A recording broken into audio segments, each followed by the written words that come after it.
ゆっくりレ夢ムです。ゆっくりマリサだぜ。ゆっくりじじいぜ。惑星移住がしたい。地球から出て行ってくれるのね嬉しいわ。地球のこれでマシになるわね。そう思って何かないか周りを見渡したらあったんじゃよ。ファンタシースターオンライン。地球から出ていくわけじゃないのね。今週末にオンラインゲームを普及する土台を作ったゲームか。そうじゃ。ゲーム業界に錆を打った伝説級のゲームじゃ。というわけで人もぐり行くんじゃい。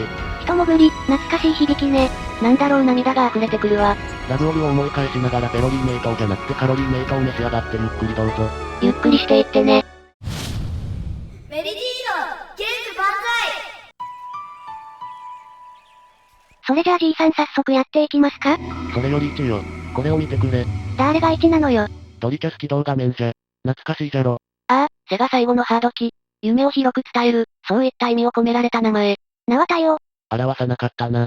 ということでタイトル画面じゃ。我が家には3台のドリキャスが遺跡という名の押し入れに眠っておったんじゃがな。異物ね。1台目はキックアップがダメになっているのかゲームが認識できんかったんじゃよ。そして2台目、起動したんじゃ。ゲームを読み込みタイトル画面が出てくる。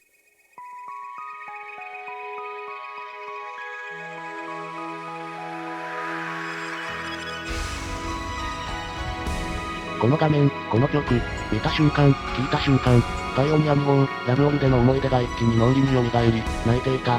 これは、思い入れのある人はいろんな思いが詰まった画面でしょうね。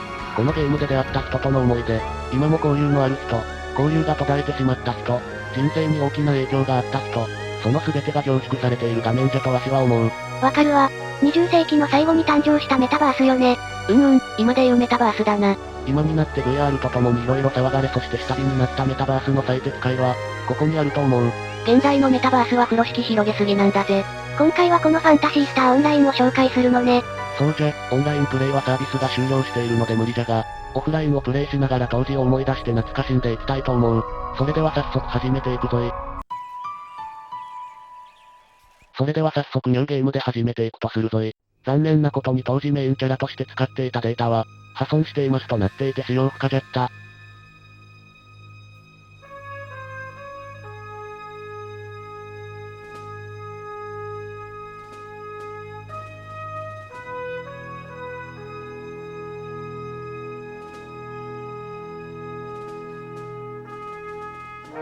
ファンタシースター2のオープニングのフレーズから始まるのが鳥肌じゃった。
すんごい壮大な感じのオープニングよね。これだけでワクワクが止まらなくなるぜ。ファンタシースター3も想起させられる宇宙船。たまらん。ってキャラクリエイトじゃ。ドリームキャスト版は9つのクラスから選択することができる。職業は全3つ。職業に対して選択可能な種族と性別でクラスが分かれている。ゲームキューブ版ではクラスが増えていたりするな。今回は当時のメインキャラを思い出してキャラクリを進めていくぞい。当時のメインキャラはヒューマーじゃった。もちろん勇者になりたいからじゃ。ああ、出た。オンラインでは一番うざがられるタイプ。俺がってタイプの象徴だわね。ヒューマーに多かったわよね。おいこらたここら。そういう発言はクラス論争の火種になるからやめるんじゃ。なんで急に長州力が出てくるのよ。フェイスタイプを選んでいるわね。フェイスタイプはちょっとダークヒーロー感出したくて、タイプ3にしていたな。赤眼の剣士じゃ。クリアに集がしてきたわね。次は髪型じゃな。これ読み込みが遅いしハードもすごいロードでギコギコになっているんじゃ。ハードにかなり負荷をかけるゲームだったわよね。でどんな髪型にするんだ？ちょっとコミカルな路線を狙った人とかはアフロを選んだりしていたわよね。アフロでぽっちゃりとかお笑いロールプレイをしていた人に多かったな。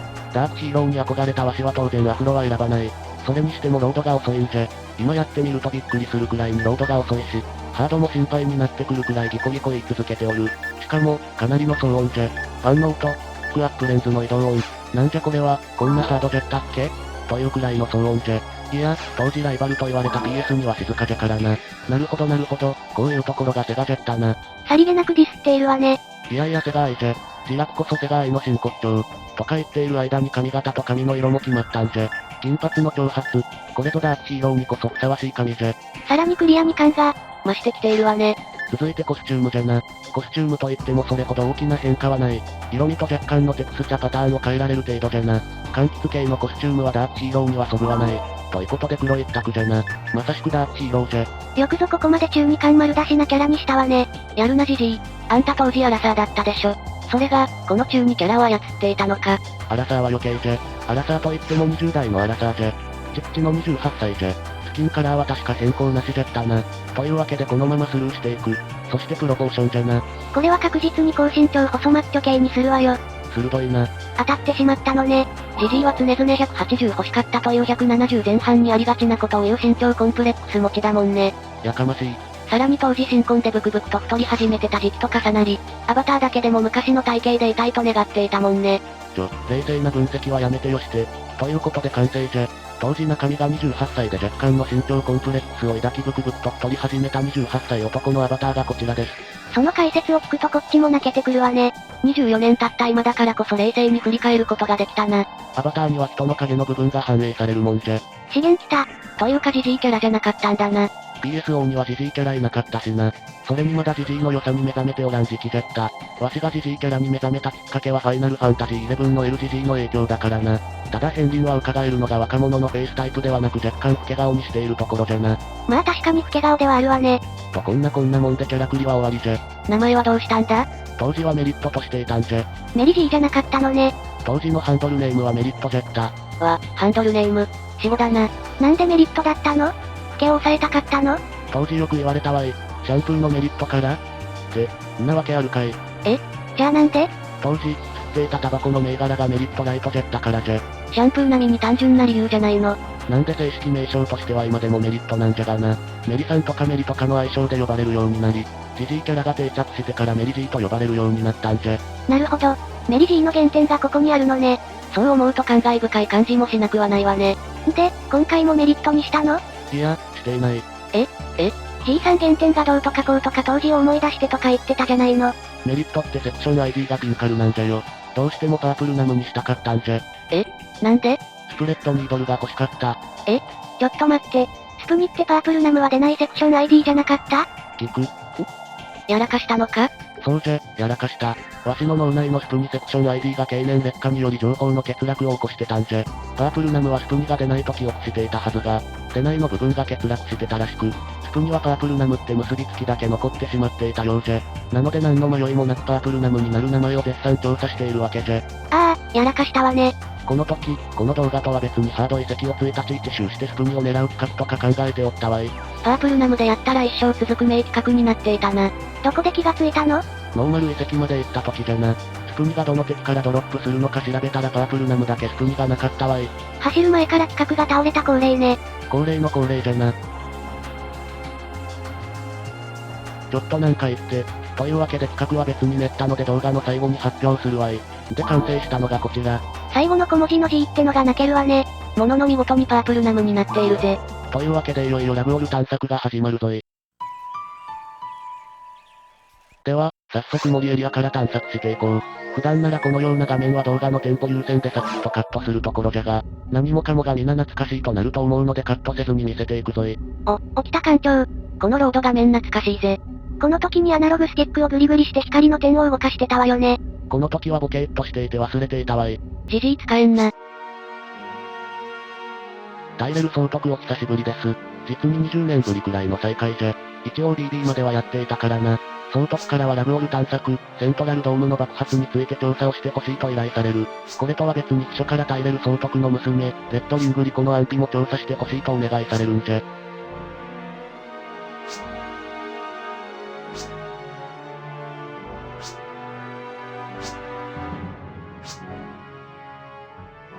最後に何か言いたげなのよね。娘の捜索も依頼したかったんでしょうね。私仕事なんで遠慮したってところじゃな。この辺はサクッと飛ばすぞい。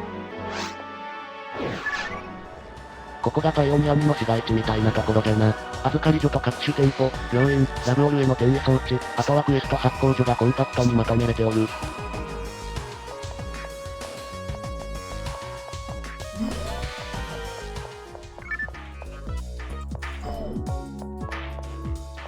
早速、森に行くぞい。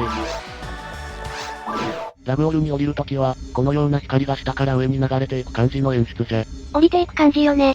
ここはグリグリしても何もならないのよね。いやー、めちゃくちゃ久々のラブオル地表じゃ。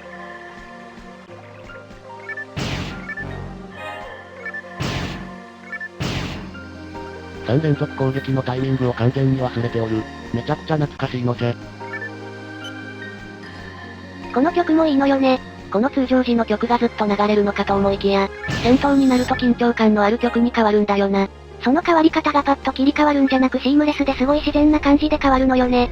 おっと敵が出たので切り替わりを聞いてみよう。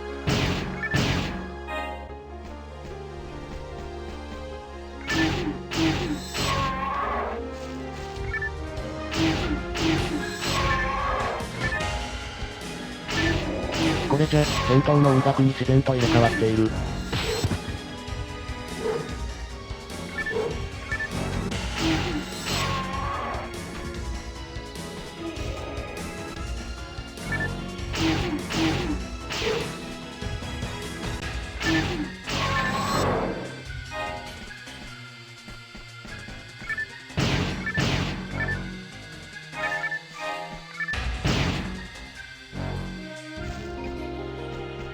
そして通常の音楽に戻る。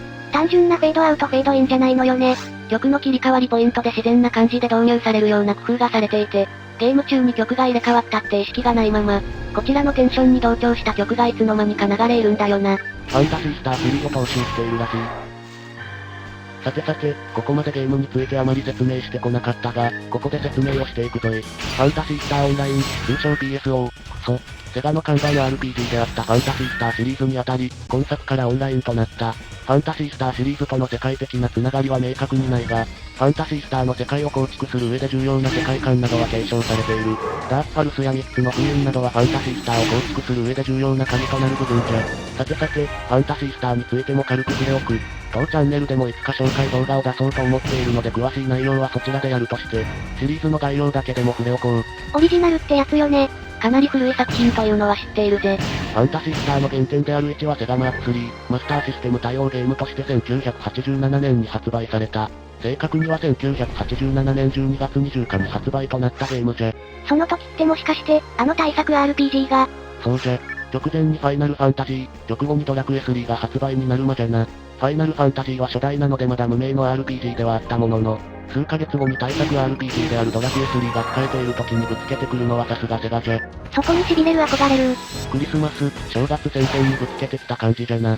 当時は RPG 大ブームじゃったからな。セガユーザーも取り込みたかったんじゃろうな。どれだけセガユーザーを取り込めたのかは謎じゃが確実にセガユーザーの心はわしづかみにしたようで、めでたくファンタシースターシリーズはシリーズ化される。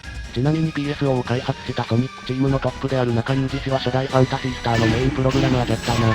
あの謎にグリグリとスムーズに動く 3D ダンジョンの実装など、当時から天才プログラマーとして活躍しておった。へえ、そんなところで繋がりがあるのね。ソニックチームが PSO を開発すると聞いて真っ先に中市のことが頭によぎり感知したもんじゃよ。こんな形でファンタシースターは誕生し、セガユーザーの中で浸透してシリーズ化されることになる。ファンタシスター2は1989年3月21日にプラットフォームをメガドライブに移して発売される。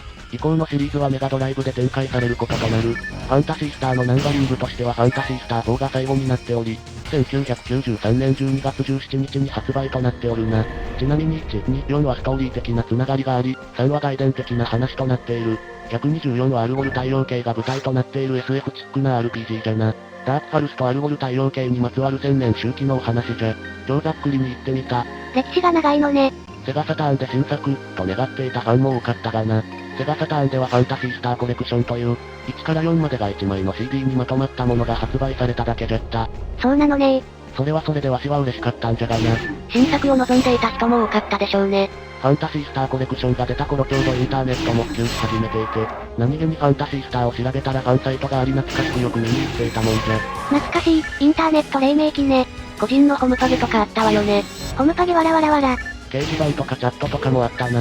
まあ、その個人が運営するファンタシースターファンサイトで出会った女性が今の嫁になるんじゃがな。あらま、そうなのね。オンライン発売前にオンラインで出会っていたって話じゃ。というわけで、このゲームは夫婦で楽しんでいたな。さてさて、ファンタシースターオンラインじゃが、セガサターンでファンタシースターの新作は発売されなかったものの、セガサターン後継機のドリームキャストを舞台として発売となった。2000年12月22日発売。ファンタシースターとゆかりのあるミレニアム、1000年期である2000年での発売。20世紀最後でオンラインゲームの扉を開き21世紀の幕開けを飾ったんじゃ。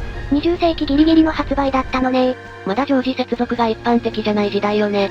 そうじゃ。今でのゲーム機は Wi-Fi 対応じゃったり LAN ケーブル対応じゃったりが一般的じゃが、ドリームキャストはモデムが標準装備じゃったな。テレ放題サービスに加入して参戦していた人も多かった。一応ブロードバンド対応もされていて、ブロードバンドアダプタも別売りで発売となっていた。電話回線で参戦って大変だったわね。わしは当時からケーブルテレビのインターネット契約をしていて常時接続環境を持っていたし、安定した回線環境じゃった。やはり電話回線のところはなかなか大変じゃったと思う。不安定な回線だと大変だったかもしれないわね。このゲームバージョン1の時代は特大な欠陥があり、ゲームがフリーズして操作を全く受け付けなくなり、電源を切る羽目になった時、アイテムが全ロストしてしまうのじゃ。それはひどいわね。結構泣いた人もいるんじゃないの？この現象、オンラインモードの時のみに発動する現象なんじゃが、当時は、やりすぎたジューク対策じゃと思っておった。アイテムを床に置いて電源を切ったらジュークし放題じゃからな。それにしても全ロストって。そうじゃ、せっかく取ったレア武器や大切に育てたマグも一切合切全てが消えた。それで引退して人も多かったんじゃないか？おったじゃろうな。わしも一回だけなったがお気に入りだった高属性のチェーンソードが消えた。フレンドたちがマグやらメセタやら武器やらを分けてくれたので引退まではいかなかったが。よかったわね、フレンドに感謝だわ。本当に感謝じゃ。まあ先ほども言ったようにジューク対策だと思っておったんじゃが、どうやらバグだったようでな。バグなの？プログラムミスなのか、仕様的なバグなのかわからんが、バージョン2で修正されていたんじゃ。それは衝撃的ね。いやビビり散らかすレベルで衝撃的な話ね。じゃろ？天地がひっくり返る思いじゃ。修正内容としては、装備品及び預かり所のアイテムはロストしませんじゃったな。装備していない武器、手持ちアイテムは消えるのね。まあ、冷静に考えてみると床に置いた時点で床にあるジューク可能になる条件としたら、装備の武器、もしくは手持ちのアイテムのどれかってことなんじゃろうな。確かにジュープできそうな条件の武器アイテムだけとりあえず不正防止のため消しましたってことか。じゃが、バージョン1は全部消していたって感じじゃな。それなら不要な武器は預かり所に入れておけばロストは防げるわけね。まあ、引退した人には申し訳ないが、ドラクエ3のセーブデータが消える話と同様に、色々な思い出話を生み出したバグじゃな。と、長々と話してもまだまだ森エリア1じゃ。レベル1からじゃとなかなか進行が遅い。というわけで森エリア2まで10倍速で行くぞい。10倍速でも結構かかっているわね。しかし、こののどかなラブオールが確実に蝕まれているんだよな。この先、どんなステージがあるのか楽しみだったわよね。というわけで森エリア2じゃ。森エリア1と異なり雨が降っている。天気が悪いわね。ここではヒルデベアという大型なモンスターが新たに登場する。ヒルデベアいたわね。でかくていかにも強そうな敵よね。ヒルデブルーっていうレアモンスターもいたわよね。ヒルデブルー懐かしいわい。レアモンスター巡りとかやったな。ユーカーで往復をしたもんじゃ。ということでここもクソ長いので20倍速で一気に飛ばす。道中アイテムが持ちきれなくなったので一旦街に戻ったりもしておるな。街と往復しながら探索を続けるのが基本だったわよね。オンラインの場合は手に入れたアイテムを預かり所前に並べて欲しい人に分配とかしてたわね。武器、防具、アイテムと置く場所をちゃんと分けて分かりやすくしたりしていたな。欲しいものが被った場合は話し合いだったり、見せたじゃんけんとかあったわよね。シンボルチャットにじゃんけんの絵柄を入れたりもしてたな。仲間内が独自の方法とかもあったな。見せたじゃんけんは一般的じゃった気がするわい。そういうのもオンラインの楽しみよね。オフラインでは自分で使わないものもオンラインでフレンドにあげようとして、預かり所にしまったりして、そういうのも楽しみだったわよね。ほい、先ほど言ったヒルデベアぜ。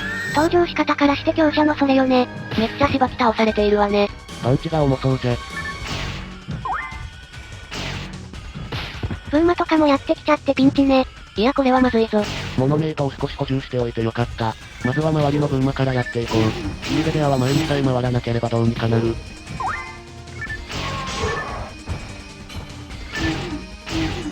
めちゃくちゃ食らっているわね。記憶が吹っ飛びそうなパンチぜ。今度は犬っころぜ。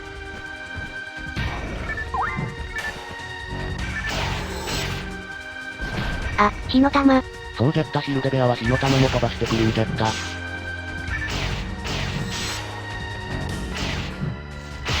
犬っころにもじゃれ疲れとるぜ。あの犬マジで許さんぞ。よし犬退治ぜ。これでヒルデベアに専念できるわい。と思ったらまた犬登場。今度は上位版の犬ね。バーベラスウルフを倒すと仲間の攻撃力と防御力が下がるのよね。先にこいつを倒すのが鉄則じゃったな。今回はずるいで肩をしたけれど。あともう1匹犬がおるはずぜ。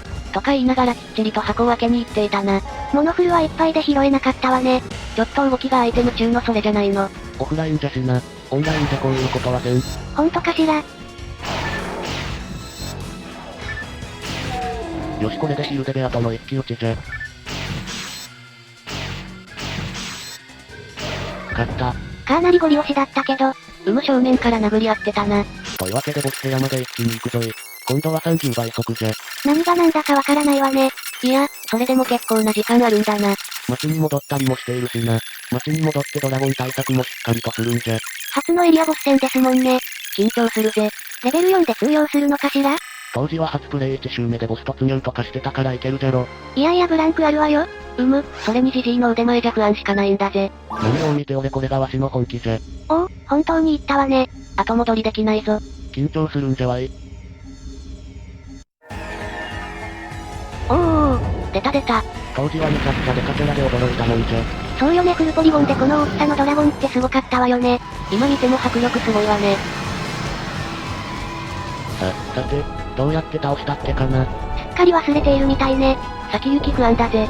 確か足元を切っていた記憶がある。お、ダメージ入った。あ、ドラゴン倒れた。下敷きにされているぜ。そうじゃ。下敷きにされてた。そして頭を切りつけるんじゃ。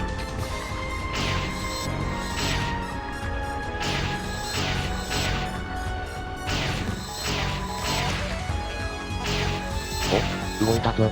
また動き出したわね。また足元を切りつけるのか？飛んだぞ。地中に潜るんだっけ？ああ、なんかそんなのあったわね。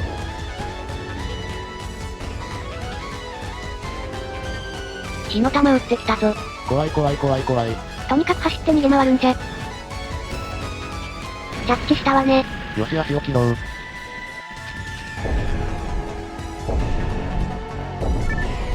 痛え。踏まれたな。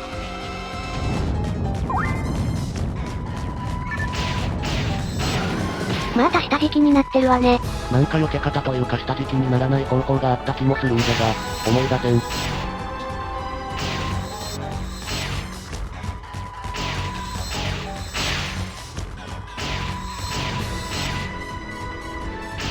また起き上がったぞ。飛びそうね。火の玉攻撃じゃろ？走って逃げるんじゃ。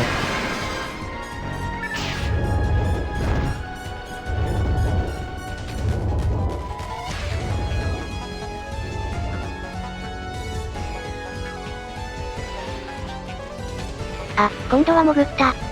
こちらの裏をつく見事な攻撃じゃ。ただ攻撃パターンを忘れているだけでしょ。確か端の肩からこっちに向かってくるんじゃが、避け方がなんかあったような気がするが、忘れたわ。でも避けてるわね。なんだかんだで体が覚えているのか。あれだけやりまくったゲームじゃひでえ。食らってるわね。食らっているな。地中から出てきはたわね。地道に足を切りつけるのじゃ。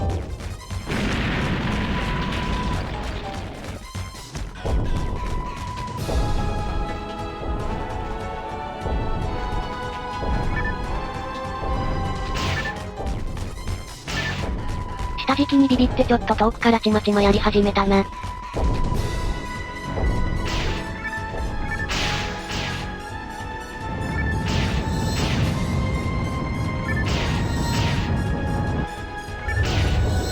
ビビり散らかしたせいで倒れる前に飛ばれてるじゃないの。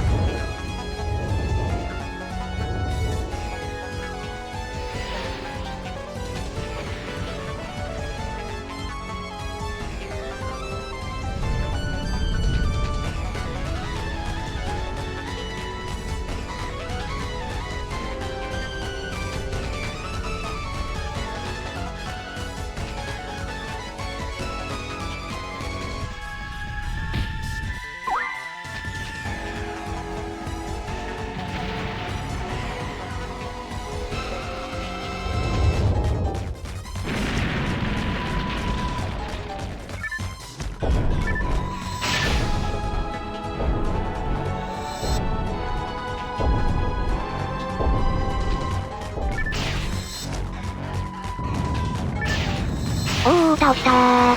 1周目でクリアできたな。あたぼうよこれくらい楽勝だぜ。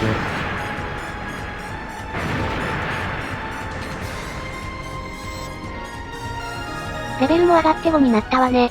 森は1周目でいけるがどうつくとから難易度が跳ね上がるんじゃ。次は洞窟に行ってみるんじゃが、ここからはライブ配信の画面を再編集したものを送っていくぞい。さてさて洞窟じゃ。溶岩がある、いかにも洞窟といった感じのエリアになっている。敵の強さも森からぐんと上がっておる。レベルが上がっているわね。すでに何周かしておるな。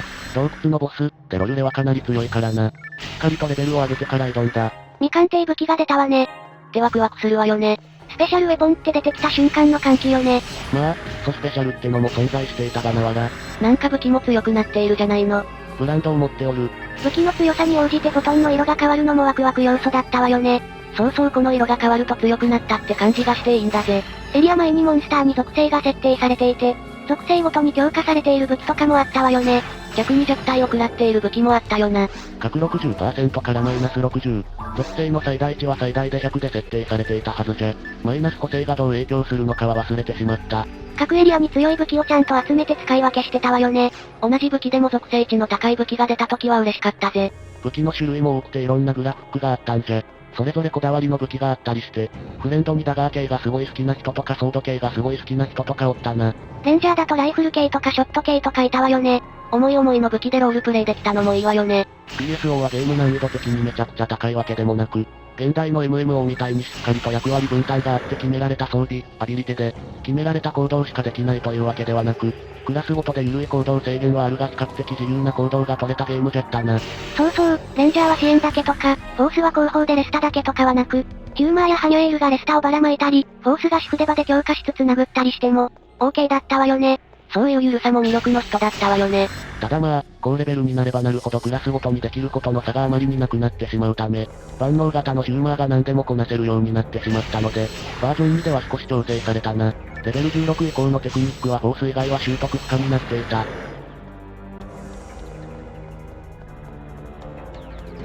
さてさて、この洞窟じゃが曲も展開もめちゃくちゃ単調。かつエリア3まで存在していて広いんじゃ。遺跡も同じくエリア3まであるんじゃが、遺跡はヒロイックでドラマチックな曲。そしてなんといってもレアアイテムドロップ率の高さからワクワクが止まらないのじゃが、この洞窟はレアアイテムのドロップもあまりないので非常に退屈なエリアになってしまっている。わしの体感上、洞窟エリアの値落ち率が爆発的に高いんじゃ。私はこの BGM が一番の要因だと思うわよ。私は敵に緊張感がないのが原因だと思うわ。アルティメットではちょっとは緊張感があって楽しかったもの。BGM、エリアの広さ、緊張感のなさ、これらが混然一体となり絶妙な睡魔を引き起こす要因となっていたな。というわけで、ここからは加速的に紹介する。洞窟エリアに来たぞい。エリア1の溶岩と違ってこちらは水のエリアになっている。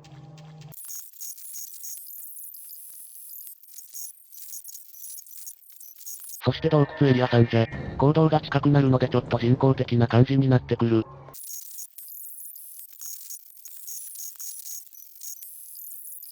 というわけで一気にデロルレ線まで飛んできたぞい。ここからが地獄の始まりじゃ。攻撃力、耐久度ともに高いんじゃ。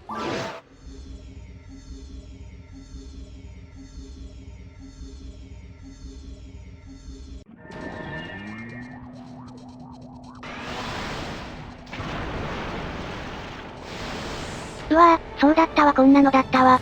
キモかったわよね。ムカデがなんか追っかけてくるんじゃ。レベル上げておかないと即死級の攻撃も多くて厄介じゃったな。今回倒すのも16分ほどかかったわい。ひえー、そんなにかかっているのね。とにかく大変な敵だったのは覚えている。懐かしんでもらうために一連の攻撃パターンは通常速で流しておくぞい。その先は早送りとするぞい。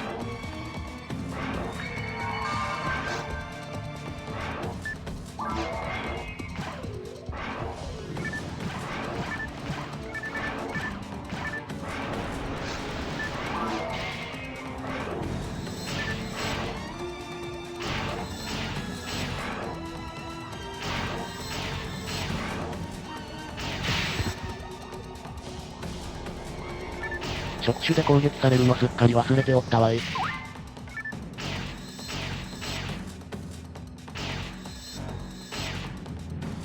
かも何回来るかも忘れておる。食らいまくりね。避けるタイミングとかすっかり忘れておるわい。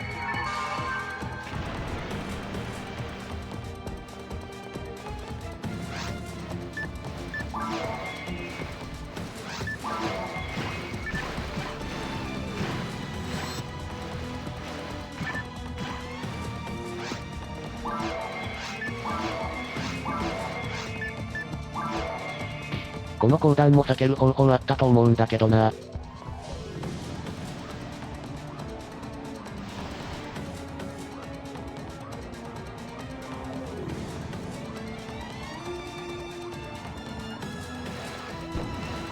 あ、この付きまとうトゲあった。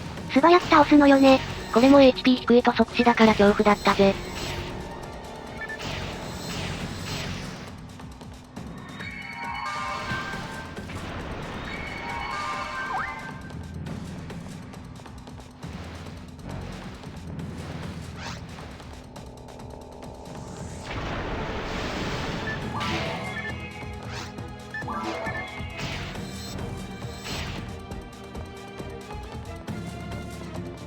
触手のタイミングが分かってないからもったいないことしているな。いつ来るかわからんのじゃ。そして食らう。なんとなくタイミングは分かってきたが当時どう対処してたかまで思い出せん。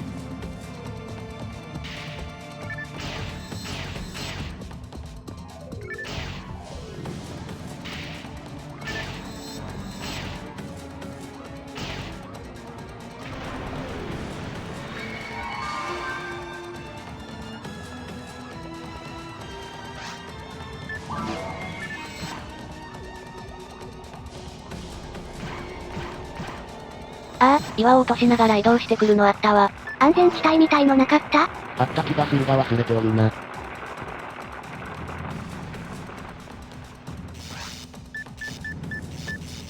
お、電気が消えた。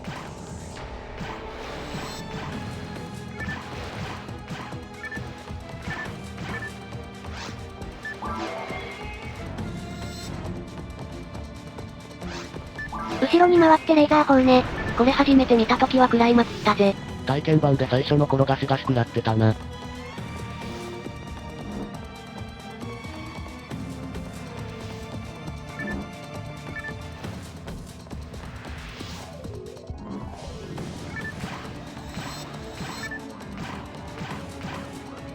とまあここまでは一通りの流れじゃな。というわけでワープするぞい。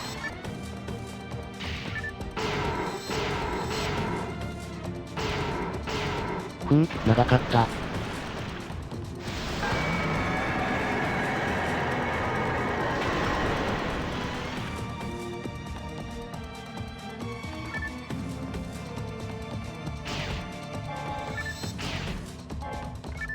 というわけで行動に行くぞい。行動じゃな。ここから敵の攻撃が激しくなってくる。行動といえばギルチックじゃな。最初にお出迎えしてくれる敵ね。こいつらのパンチは初見では辛かった。より多くとレーザー撃ってくるしな。倒したと思っても起き上がってくるし、厄介な連中じゃ。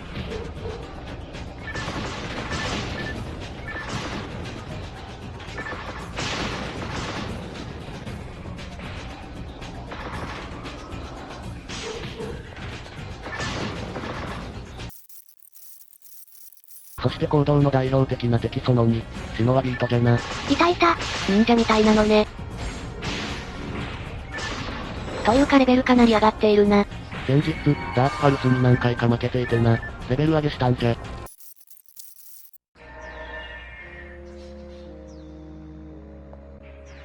行動2じゃ。行動には少しボロボロな感じなってな。荒廃した感じね。行動を代表する敵さん、ジャランゾじゃな。レベルが上がって武器も強くなっているから正面から叩きに行っているが、ジャランゾの周りをくるくるしてミサイル自爆させて倒したもんじゃ。懐かしいわね。あったミサイル自爆。というわけでボルオプト戦じゃ。ボルオプトも初見は大変だったわよね。攻略パターンがわかるまでは結構大変な敵だったぜ。攻略がわかれば楽な敵になり下がるんじゃが、それまではヒーヒー言っていたな。まずは第1形態じゃ。ボルオプト戦の曲好きだわ。なんかリズムが良いのよね。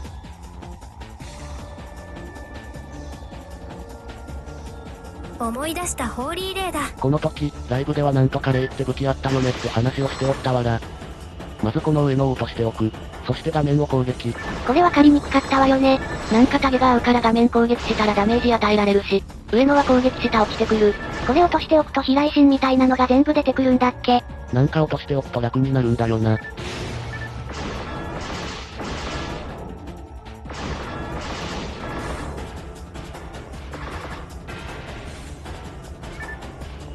ちなみに今使っている武器は高度 40% という超高性能武器じゃ。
第2形態じゃ。第2形態でようやく本体が登場するな。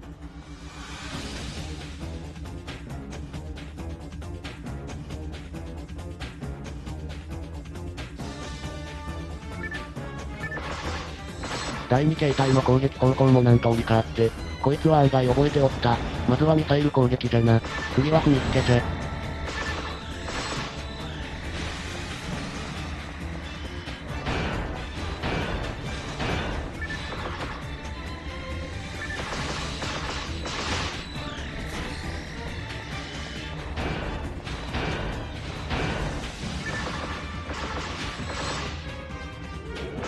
そして回復。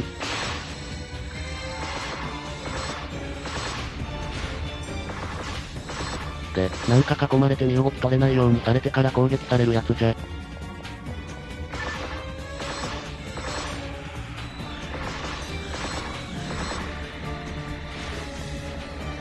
本的に攻撃は走り回っていればどうにかなる。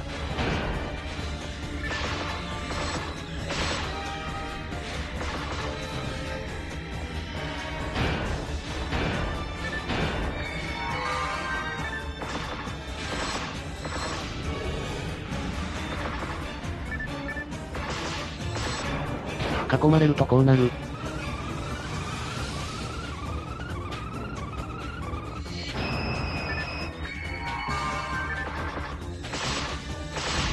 撃破じゃ。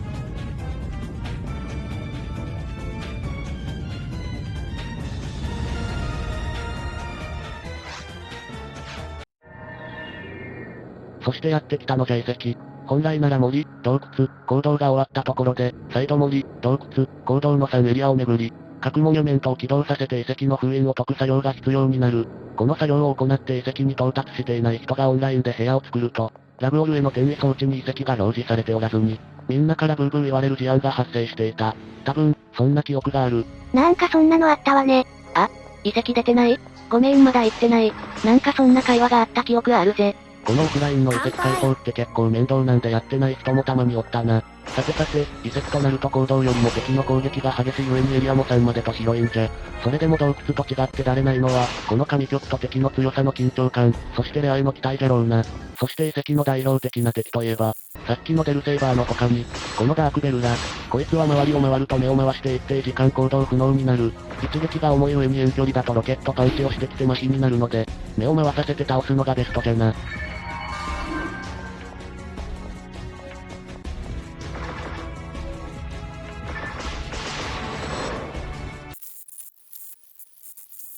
そして遺跡にじゃな。遺跡は他の星の人間がダークパルスを封印した宇宙船という設定らしい。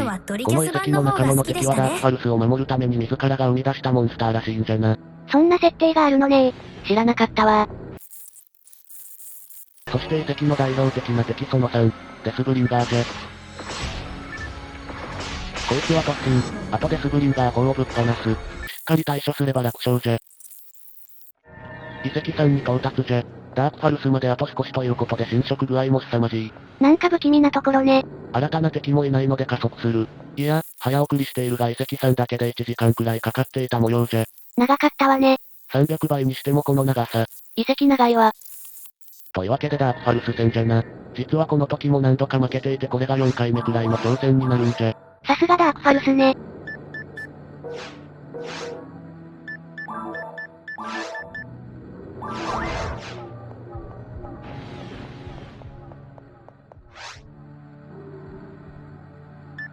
ところ幸子って何？ダークパルスのことじゃ。小林幸子の紅白衣装みたいじゃったから仲間内で幸子と呼んでおった。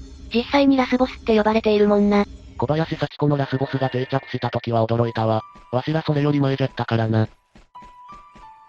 来たわねラスボス戦の舞台。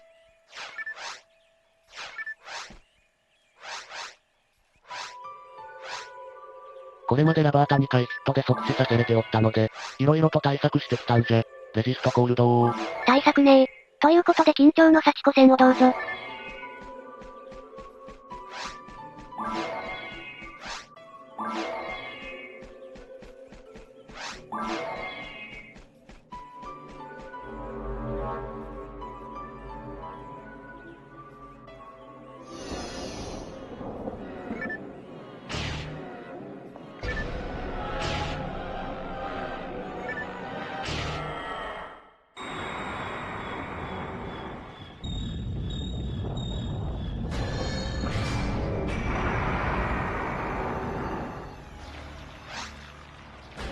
第2形態じゃ。ここは閉じ込められたりする上に近接攻撃では攻撃頻度が減ってしまう。なので遠隔武器で素早くぶった倒す。ここで消耗すると次の形態がきついんじゃ。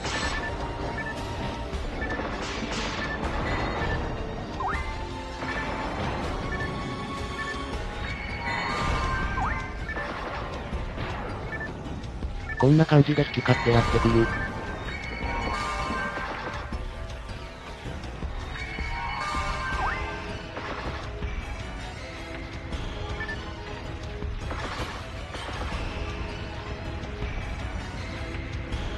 閉じ込められた。閉じ込められたわね。遠隔武器で削っていくんじゃ。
よし第3形態じゃ。ノーマルの最終形態じゃな。幸子感増したわね。幸子だな完全に幸子だ。ここでパウマブに変換して一気に削る。武器はパラッシュじゃ。正直硬直時間の間に連続攻撃食らうのが恐怖じゃ。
倒したー。やったわね。